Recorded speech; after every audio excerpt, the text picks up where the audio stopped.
Dedication, ആത്മസമർപ്പണം വേണം. നമുക്കൊരു ലക്ഷ്യം വേണം. പഠനത്തെ മുന്നോട്ട് കൊണ്ടുപോകുമ്പോൾ എന്റെ പഠനത്തിന്റെ താല്പര്യത്തിന് എന്തെങ്കിലും വികാസം സൃഷ്ടിക്കുന്നുണ്ടെങ്കിൽ, സ്ക്രീൻ ടൈം ആണെങ്കിൽ മാറ്റി നിർത്തണം. മോശപ്പെട്ട കൂട്ടുകെട്ടുകളാണെങ്കിൽ അത് മാറ്റി നിർത്താൻ സാധിക്കണം. സ്കൂൾ വിട്ട് കഴിഞ്ഞാൽ കൃത്യസമയത്ത് വീട്ടിലെത്തിയിരിക്കണം. വീട് വിട്ട് കഴിഞ്ഞാൽ കൃത്യസമയത്ത് നിങ്ങൾ രണ്ടാമത്തെ വീട്ടിലേക്ക് എത്തിയിരിക്കണം. അതിനിടയിൽ അപരിചിതമായ കറക്കമില്ല, സൗഹൃദങ്ങളില്ല.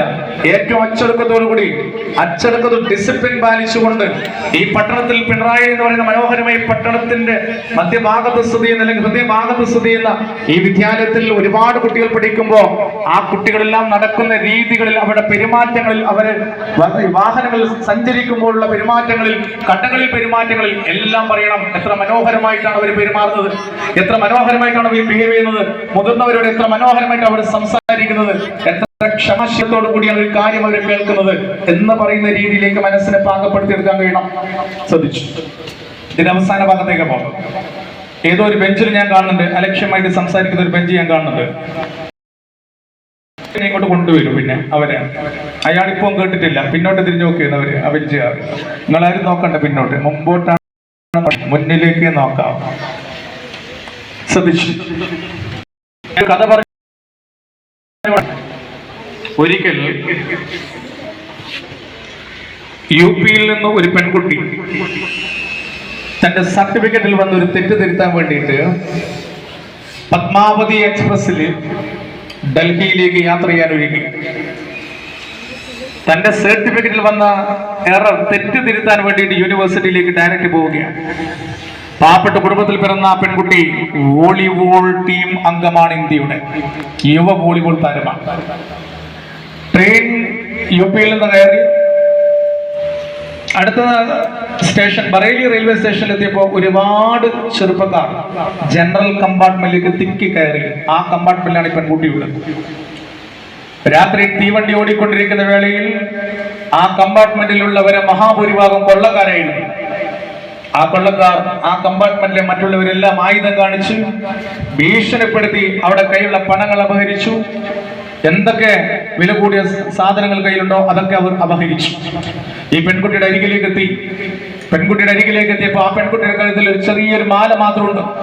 അത് സ്വർണത്തിന്റെ മാലയാണെന്നുള്ള സംശയത്തിന്റെ പേരിൽ അവരത് തട്ടിപ്പറിക്കാൻ ശ്രമിച്ചു. ആ പെൺകുട്ടി എല്ലാ അർത്ഥത്തിലും അതിനെ പ്രതിരോധിച്ചു, പിന്നിന്ന് ആക്രമിച്ചു, അതിനെ പ്രതിരോധിച്ചു. ഒരു വോളിബോൾ താരം കൂടിയാണ്. ഒടുവിൽ ഈ കൊള്ളക്കാർക്ക് ദേഷ്യം വന്നപ്പോ രണ്ടുപേർ ചേർന്നുകൊണ്ട് ആ പെൺകുട്ടിയെ വാരിയെടുത്ത് ഓടുന്ന ട്രെയിനിന് പുറത്തേക്ക് വലിച്ചെറിഞ്ഞു. ആ ട്രെയിൻ വലിച്ചെറിഞ്ഞപ്പോ അടുത്ത പാളത്തിലേക്ക് പെൺകുട്ടി വീഴുന്നു. അതിവേഗത്തിൽ കടന്നു വരുന്ന മറ്റൊരു തീവണ്ടി ഈ പെൺകുട്ടിയുടെ രണ്ട് കാലിലൂടെ കയറിയിറങ്ങുന്നു. ആ പെൺകുട്ടിയുടെ ഇടത് കാല് മുട്ടിന് താഴെ അറ്റുപോ രക്തത്തിൽ മുങ്ങിക്കിടക്കുന്ന പെൺകുട്ടിയെ ആരും അന്ന് കണ്ടില്ല. പിറ്റേ ദിവസം രാവിലെ ഗ്രാമീണർ ജോലി ചെയ്യാൻ വേണ്ടിയിട്ട് പോകുന്ന സമയത്ത് ഈ റെയിൽവേ ഈ പറയുന്ന പ്ലാറ്റിനെ കുറച്ചപ്പുറത്തേക്ക് വീട് കിടക്കുന്ന ഈ കാഴ്ച കണ്ടപ്പോൾ ഗ്രാമീണവാസികൾ വാരിയെടുത്ത് തൂങ്ങിക്കിടക്കുന്ന കാലൊക്കെ ഇങ്ങനെ പിടിച്ച് അടുത്തുള്ള ഒരു ആശുപത്രിയിലേക്ക് കൊണ്ടെത്തിച്ചു.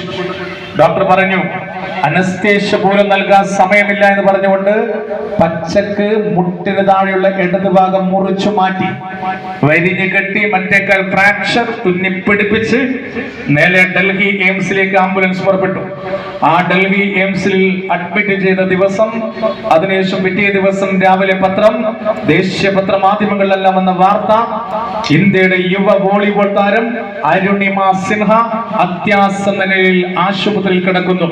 ആയിരക്കണക്കിന് വോളിബോൾ താരങ്ങൾ, ആയിരക്കണക്കിന് ആരാധകർ, ആയിരക്കണക്കിന് ജനങ്ങൾ ആശുപത്രിയിലേക്ക് ഒഴുകി.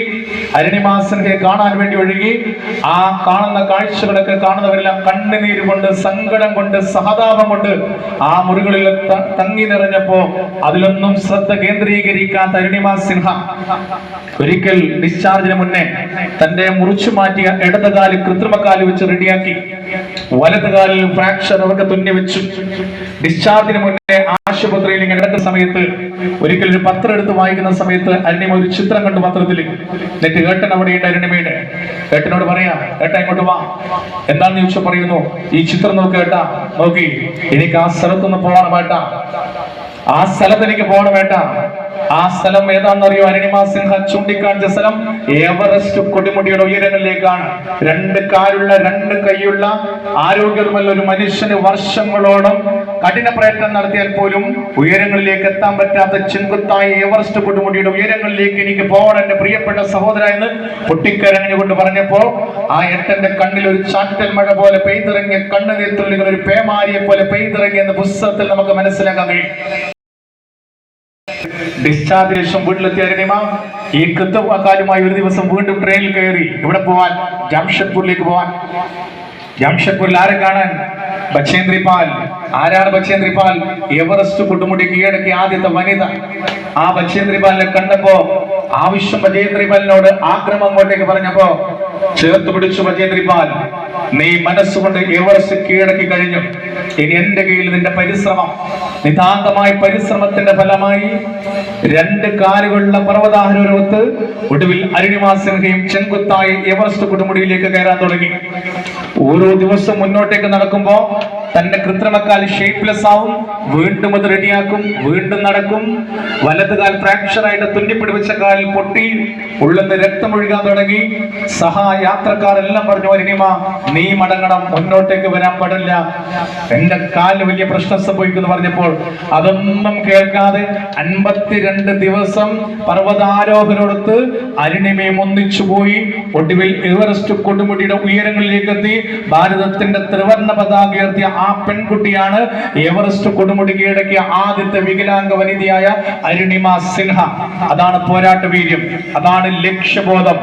അവിടെ നമ്മൾ എന്തൊക്കെ മാറ്റിവെക്കണോ അതെല്ലാം മാറ്റിവെച്ചുകൊണ്ട് ലക്ഷ്യത്തിലേക്ക് എത്താൻ വേണ്ടി ഒരു പോരാട്ടം നടത്തിയ അരുണിമ സിൻഹയെ പോലെ, റിച്ചാർഡ്സനെ പോലെ തന്റെ ലക്ഷ്യങ്ങൾക്ക് വേണ്ടി സഹകൂട്ടുകാർ തന്നിലേക്ക് പലതും പറഞ്ഞ് തന്നിലേക്ക് എത്തിക്കാൻ ശ്രമിച്ചപ്പോ അതിനൊക്കെ മാറ്റിവെച്ചതുപോലെ പഠിക്കുന്ന സമയത്ത് തനിക്ക് വിഘാതം സൃഷ്ടിക്കുന്ന മൊബൈൽ ഫോണിനോട് വിട പറയാൻ സാധിക്കില്ല, മാറ്റിവെക്കാൻ സാധിക്കണം. അച്ഛനോടും അമ്മയോടും ഏറ്റവും മനോഹരമായി സംസാരിക്കാൻ കഴിയണം. എല്ലാ ദിവസവും സ്കൂൾ വിട്ട് കഴിഞ്ഞാൽ സ്കൂളിൽ ടീച്ചർ പഠിപ്പിച്ച കഥകൾ ഇതാണ്, കവിതകൾ ഇതാണ്, പാഠഭാഗങ്ങൾ ഇതാണ്, അമ്മയോട് ഷെയർ ചെയ്യണം. എനിക്ക് സമയമില്ല മോനെ എന്ന് പറഞ്ഞാലും നിർബന്ധപൂർവ്വം അമ്മയോട് പറയണം, അച്ഛനോട് പറയണം, അവരോട് സംസാരിക്കണം, അവരുടെ കണ്ണുകളിലേക്ക് നോക്കണം. അങ്ങനെ എല്ലാ ദിവസവും ഈ പ്രവർത്തനം നമ്മൾ തുടർന്നു കഴിഞ്ഞാൽ ജീവിതത്തിന്റെ അതിമനോഹരമായ ലഹരി ആസ്വദിക്കാൻ നമുക്ക് സാധിക്കുമെന്നാണ് ഞാൻ ഈ പറഞ്ഞതിന്റെ പൊരുൾ. എന്റെ ഈ ക്ലാസിന്റെ അവസാന ഭാഗം എന്ന് പറയുന്നത് നിങ്ങളുടെ രക്ഷിതാക്കന്മാർ, 2ാമത്തെ രക്ഷിതാക്കന്മാർ ഇങ്ങോട്ട് വിളിച്ച് അതിൽ നിങ്ങളെ കുറച്ചുപേരെ സെലക്ട് ചെയ്ത് ഒരു കമ്മ്യൂണിക്കേഷനോടുകൂടി നമുക്ക് ക്ലാസ് അവസാനിപ്പിക്കാം. കാരണം 1 മണിക്ക് കഴിഞ്ഞ സ്ഥിതിക്ക് നിങ്ങൾ ഇനി ഇരുത്തുന്നതിൽ അർത്ഥമില്ല എന്ന് കൃത്യമായിട്ട് എനിക്കറിയാം. കാരണം 1:45 അവിടെ എഴുതിയിട്ട് ബാലസഭ ഉദ്ഘാടനം കെ സുരേന്ദ്രൻ മാസ്റ്റർ ഒക്കെ ഇവിടെ വരുന്ന സ്ഥിതിക്ക് എന്നെ ഒരുപാട് സമയം നിങ്ങളെ ഇവിടെ ഇരുത്തില്ല. ഇനി ക്ലാസ് അവസാനിപ്പിക്കാൻ വേണ്ടിയിട്ട് നിങ്ങളുടെ 2ാമത്തെ രക്ഷിതാക്കന്മാരെ ഞാൻ ആദ്യം ഷൈമ ടീച്ചർ അവിടെ തന്നെയുണ്ട്.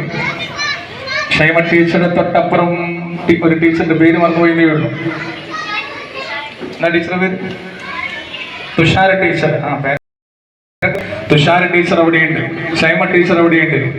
അങ്ങ് എന്റെ പ്രിയപ്പെട്ട ഒരു പഠിതാവായിട്ട്